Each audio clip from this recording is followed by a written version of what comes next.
Hello everyone, and welcome to your no-nonsense beginner guide to playing the English opening. This comes after we play pawn up to c4, and the point of playing this is that we control the d5 square, which we're going to continue to reinforce. Now, what do I mean by that? After black here plays pawn to e5, we're going to fianchetto our bishop with g3, they will move their knight out, and bishop g2. We now have a second piece controlling d5, and after they move their other knight out, we can now go knight c3.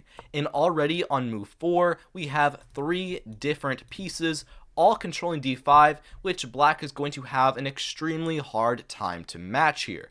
In the meantime, they have 2 moves they can play, those being bishop c5 and also bishop b4, which can be fine for them, but we have a very tricky trap we're going to spring on them with knight to d5.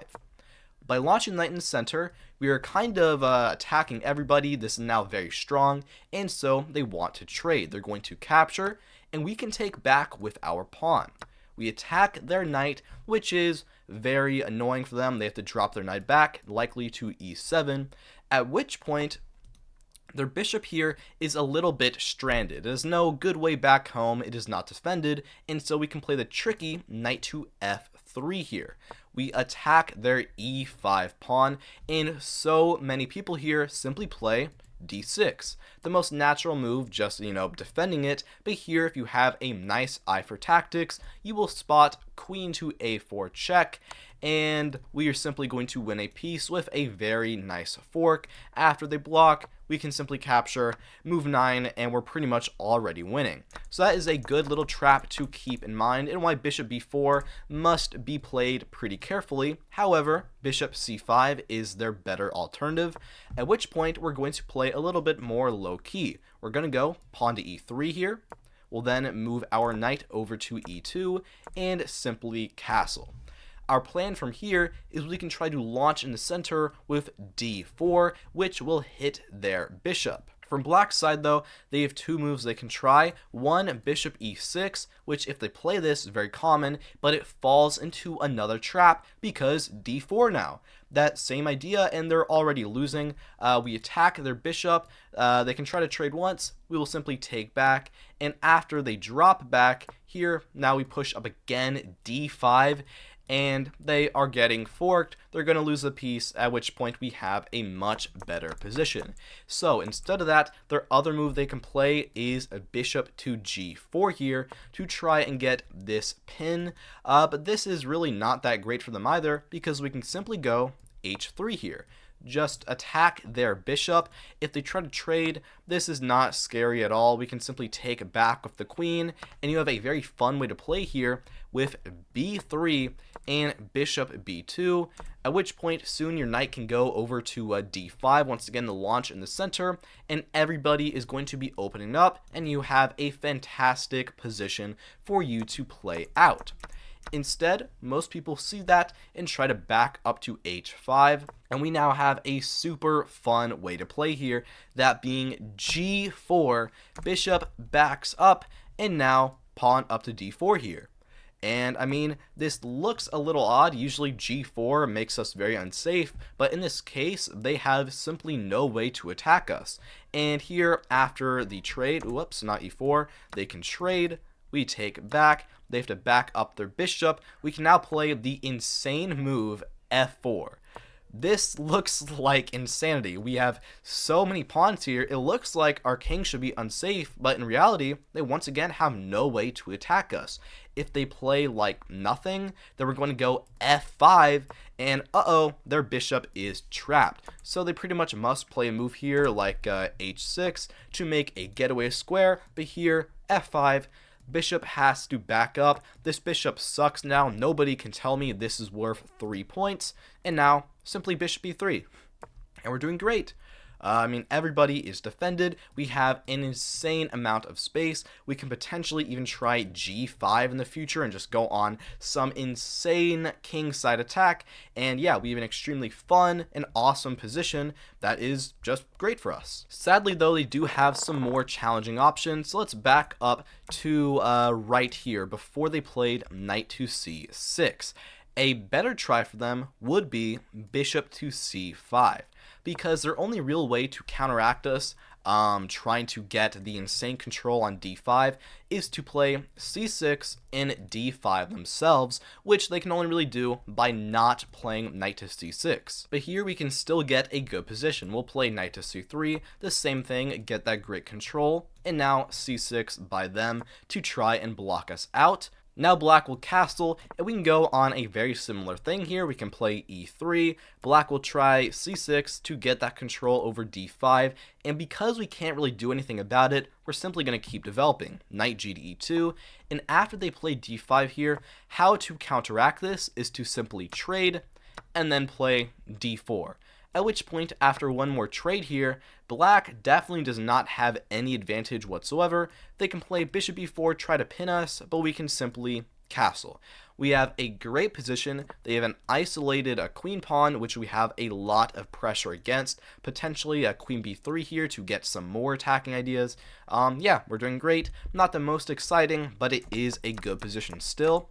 However, their most challenging try is if they play c6 immediately. Just try and go as fast as possible. If they play this, you must react quick with pawn up to d4.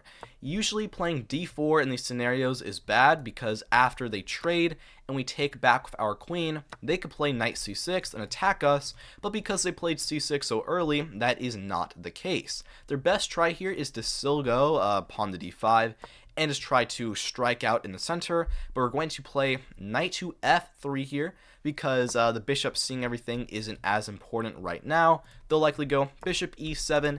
If they try to capture, this is not to worry. We can take back on c4, or we can take their queen and go on a kind of gambit. Both of those are good options, but after bishop e7, we're going to castle. They will castle as well, at which point, when the time is right, then you would want to trade. And once again, we get a position where they have an isolated queen pawn, and we have a lot of pressure potentially against it. Once we open up our bishop again, that will also be another piece attacking it. But after, like, knight c6 here, now we must move our queen over to a4, bishop e6, and rook d1.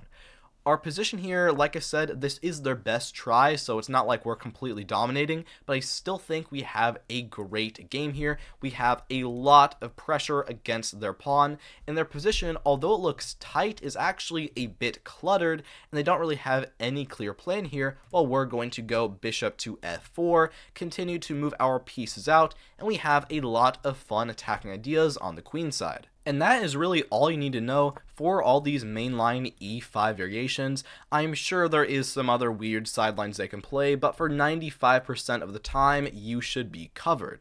But what else can they try other than e5? They can try d5.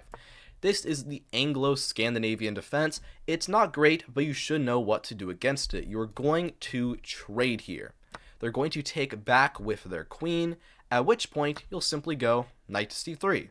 Just attack them, and they have to move their queen away. Most people tend to just drop it back right to d8, at which point we just have a fantastic game here because we have two center pawns while black only has one. We can then easily develop here knight to f3, knight to f6. We can launch one of our pawns into the center and very soon the other as well. And you can see here black simply does just not have enough space to really compete against us. If they ever try to pin us and try to get some potential action here with the pawn and everything, bishop d3, everybody is defended, there is no trouble. After like castles, we can now play e5 here, and you will potentially get a Greek gift sacrifice because you attack their knight. Pretty much everybody here thinks, well, why not just, hop into the center to attack this pin piece here, but now bishop takes h7 check, and you are winning. This is the classic Greek gift. The point here is that after they take back, we now play knight into g5 check, and our queen is going to get in, and they're probably going to die. Like, king backs up, we can now play queen into h5, and the only way to really stop this is to sacrifice their queen. That's actually the only way to stop this. They have no other choice, at which point we take back. This might get slightly dangerous, but we can always simply just sacrifice the rook. We just won a queen, so it doesn't really matter. This, king e2, and at the end of the day, we are pretty easily winning there. There's not really any competition. And so because of that, this whole queen takes on d5 line is very weak. They do have one slightly better option. It's not that much better. That being knight to f6 to try and attack the pawn and capture it with their knight. But it really does not change anything for us. The easiest way to play here is to just keep developing. Knight f3, and after they take back here, simply d4. And this maneuver just makes everything slow for them. We can quickly here go e4, attack their knight, and must back up, and now knight c3, and once again we have a just dominating position, more pieces, more space, more everything, more better. And lastly, they have one more thing you should know what to do against, that being c5, the symmetrical variation, just trying to mirror you and not get anything really done. How to play here is you want to go knight to f3, they can play knight c6, and the way to put the pressure on them and not let them get away with it, d4. Strike out in the center immediately, and they must be careful here. If they take right away, we're going to take back with our knight, and they have a couple options here. If they take back right away, this is bad for them. We simply take back. Our queen's in the center, but they have no piece to attack us, and so we are just very strong here. Development is easy, we have way more space, and we are doing fantastic there.